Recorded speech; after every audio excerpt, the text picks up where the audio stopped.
नमस्कार, आप देख रहे हैं अखबार न्यूज और मैं हूं आपके साथ अंकिता नेगी। एक नजर डालेंगे हिमाचल की सुर्खियों पर। पांवटा साहिब में आयोजित होने वाले होला मोहल्ला मेले को लेकर आज गुरुद्वारा प्रबंधक कमेटी के साथ प्रशासन की बैठक।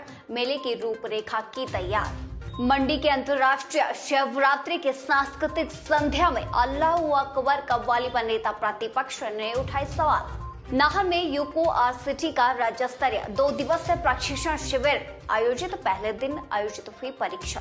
हल्की सी कहासुनी पर शिमला बस स्टैंड में एचआरटीसी कर्मियों ने की 2 युवकों की धुनाई।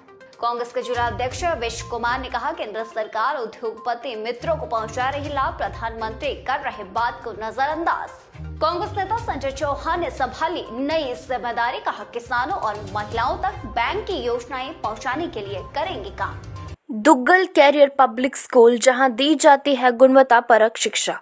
पांवटा साहिब का एकमात्र ऐसा स्कूल जिसने छात्रों को स्कूली शिक्षा के साथ साथ करवाई जाती है जेईई मेंस, एनडीए, एनटीएससी और नीट जैसी प्रतियोगी परीक्षाओं की तैयारियां। बोर्ड परीक्षाओं और स्पोर्ट्स में भी हमेशा अव्वल रहते हैं दुग्गल स्कूल के छात्र। तो अपने बच्चों के बेहतर भविष्य के लिए चुने Duggal career public school, Paonta Sahib. Oh God, अब इसका कुछ नहीं हो सकता। हो सकता है दीदी, बचपन से आपने मेरी हर प्रॉब्लम को सॉल्व किया है, तो आज भी करूंगी। सीरियसली।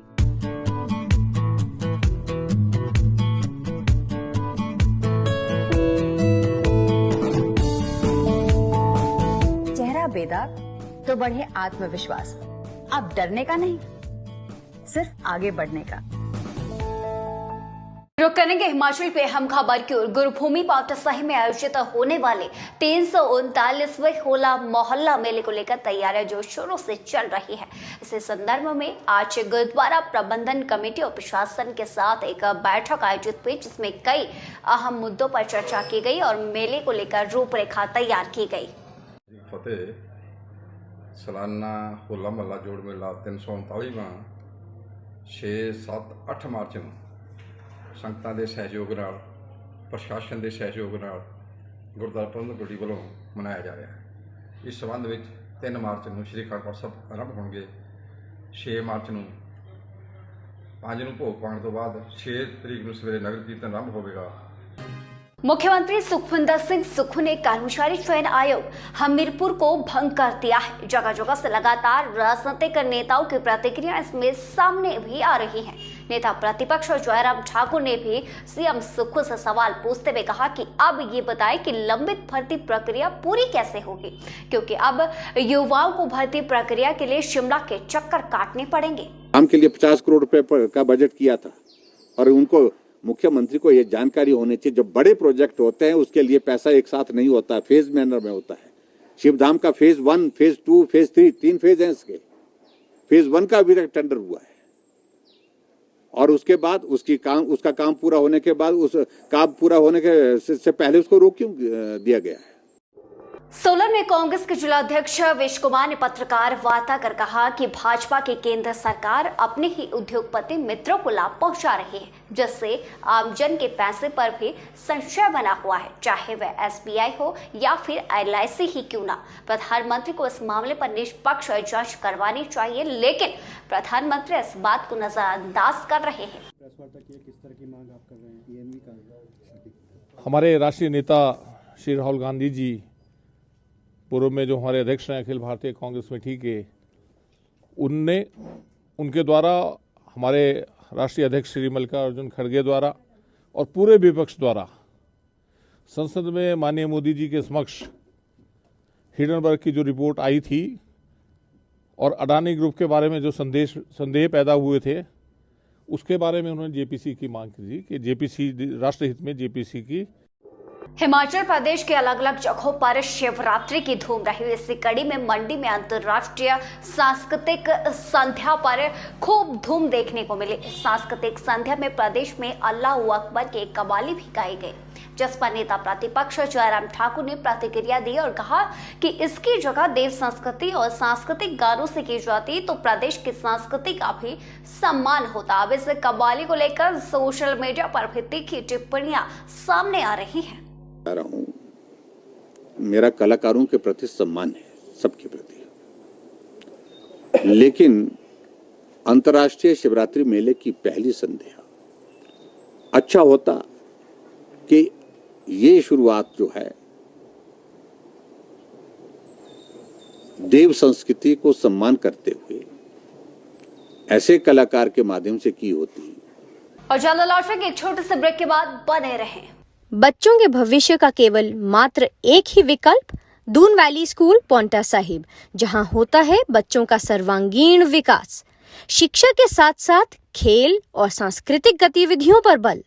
दून वैली स्कूल के छात्रों ने गूगल, बैंकिंग, इसरो और आईबी में पाया स्थान। तो देर क्यों, आइए अपने बच्चों के सर्वांगीण विकास के लिए चुने दून वैली स्कूल पांवटा साहिब।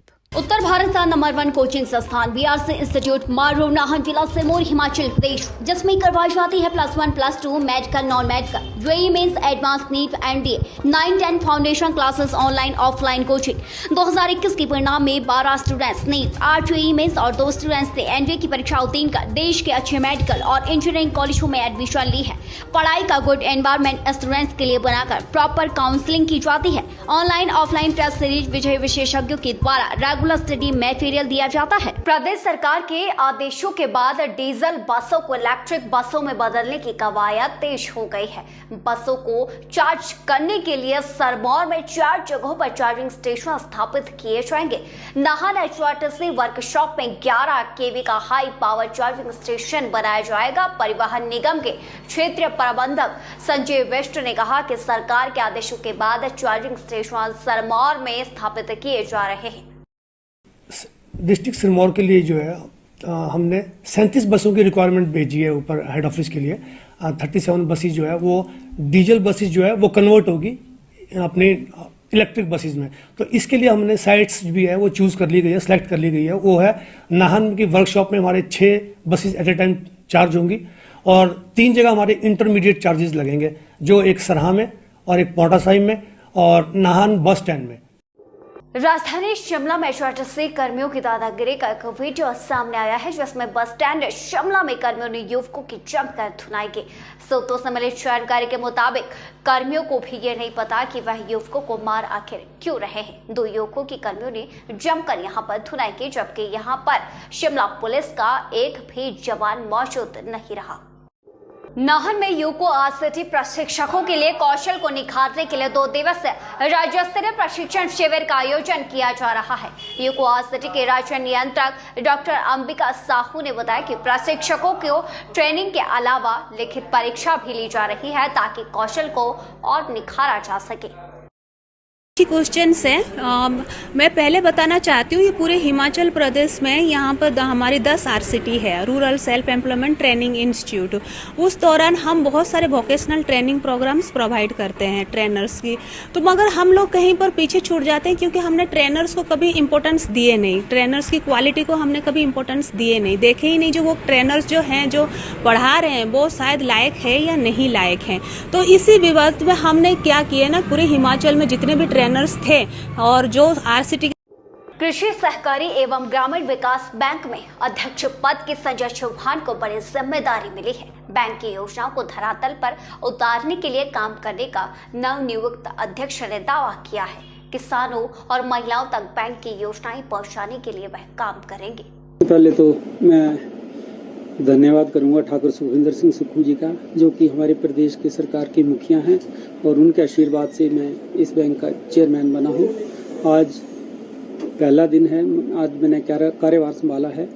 जो एमडी साहब हैं उन्होंने कुछ मेरे को ब्रीफ किया है, उसके अनुसार आने वाले समय में हम बैंक को एक नई दिशा। आज के लिए फिलहाल इतना ही, जल्द लौटेंगे बड़ी खबर के साथ।